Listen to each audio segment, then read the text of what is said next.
Wait, is Drew's mom here tonight? No? Oh, okay, great. So I head out on my usual morning run, and I hear screaming behind me. Pasaporte, pasaporte! And I turn around to see two soldiers with long guns pointed at my back.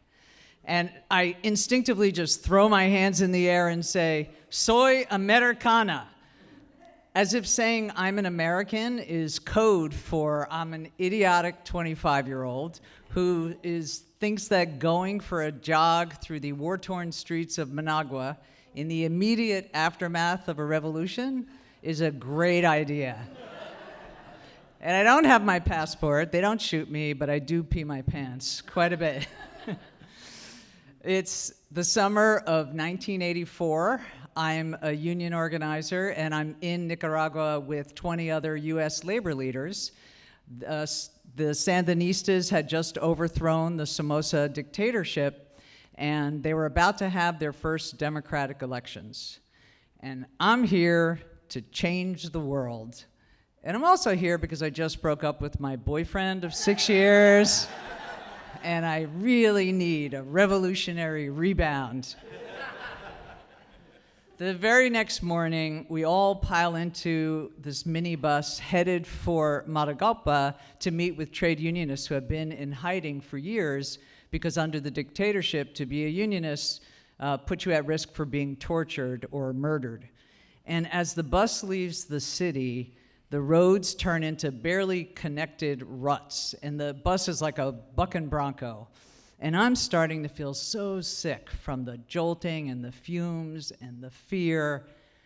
And I'm thinking, this trip was a really dangerous mistake. And then this voice booms out over the bus PA. "Welcome to Nicaragua, my friends. We have a beautiful day for you today." It sounds just like a Disney tour guide. And so I crane my neck into the aisle to see who it is, and it is this smoking hot guy with tight fatigues rolled up to show off his muscled arms and glossy black hair hanging down over one eye like Elvis, and a killer smile. I mean, he was not just good looking, he was Sandinista sexy.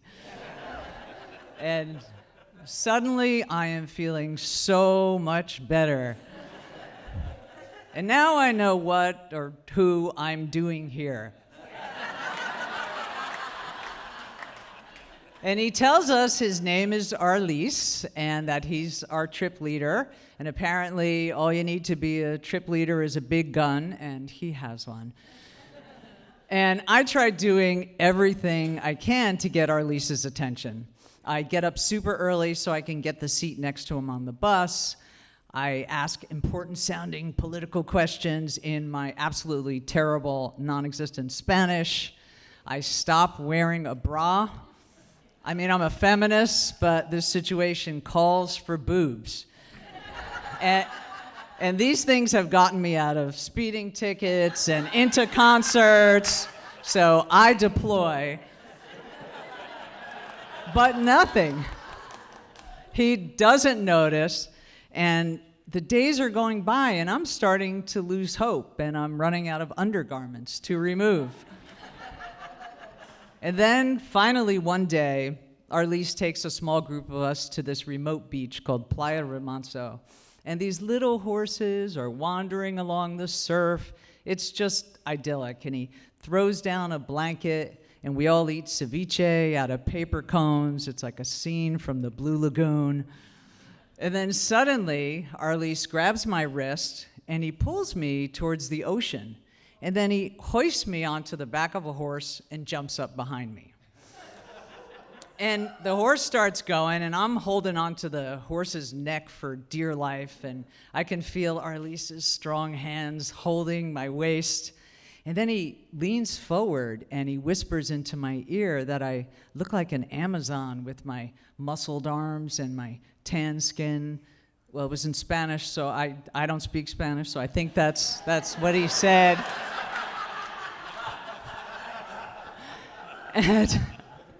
And honestly, as we ride, I swear I can hear the soundtrack from An Officer and a Gentleman playing. You know that one? It's like, love lifts us up where we belong, where the eagles fly on a mountain.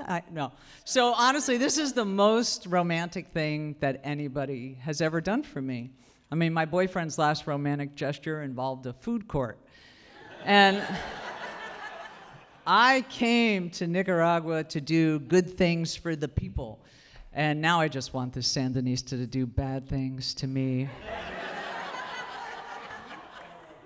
But suddenly, it's the last night, and Arlise hasn't even kissed me. And we go out for a big group goodbye dinner with lots of rum. And in the taxi on the way back to the hotel, Arlise finally slips his arm around my shoulder, and I just tuck my face into his neck, and I just breathe in. And he smells so good, like sweat and revolution. And when we get to the hotel, my friends get out, and I start to get out too, but Arlise holds me tighter, and he yells something to the driver in Spanish, and the driver just takes off. And my friends look panicked, and I know I'm being abducted, but I honestly do not care. And we spend a very sexy night in Arlise's house, in his twin bed, trying not to wake his mom.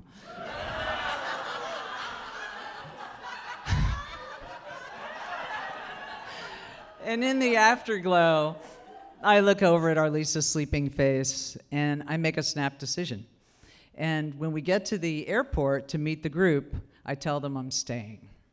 And they say, oh, come on, you can't do this. And intellectually, I know it's crazy. I mean, the country's still at war. I don't speak Spanish. I barely know this guy who lives with his mom and sleeps in the twin bed. But I'm 25, and I feel bulletproof. So I stay, and I move in with Arlise and his mom. And his mom does not appreciate this at all. She curses me in Spanish under her breath, and she makes me wash the family's laundry on a corrugated stone in the backyard. But Arlise treats me like royalty.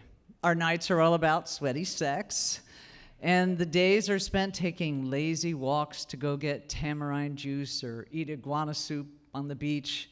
And I know I'm exoticizing him, and he's exoticizing me, and it's probably politically incorrect, but it's frickin' hot. But a few weeks go by, and one morning I wake up in a complete panic because I have no plane ticket and no plan, and it's 1984, so there's no internet and no cell phones, and I'm washing laundry on a rock. And Arlise doesn't want me to leave. And I miss my family, and I miss my cat, and I'm not as brave as I thought I was, and so one morning while Arlise is asleep, I pack my things, and I sneak out. And I find a taxi to the airport, and I get a ticket, and I sit there with my plane ticket in hand in one of those little plastic chairs, and I feel relieved, but I also feel really, really guilty that I haven't said goodbye.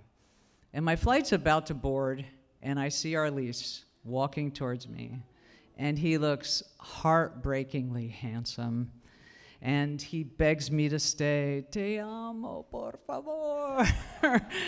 And I'm so torn, because on the one hand, I miss my family and my cat, and then on the other hand, there's ceviche on the beach and multiple orgasms. And we just start crying and kissing and hugging. And the gate agent is totally fed up with our theatrics and the slobbering and the snot. And he just screams, "Pasaporte, pasaporte." And this time, I had it ready. Thank you.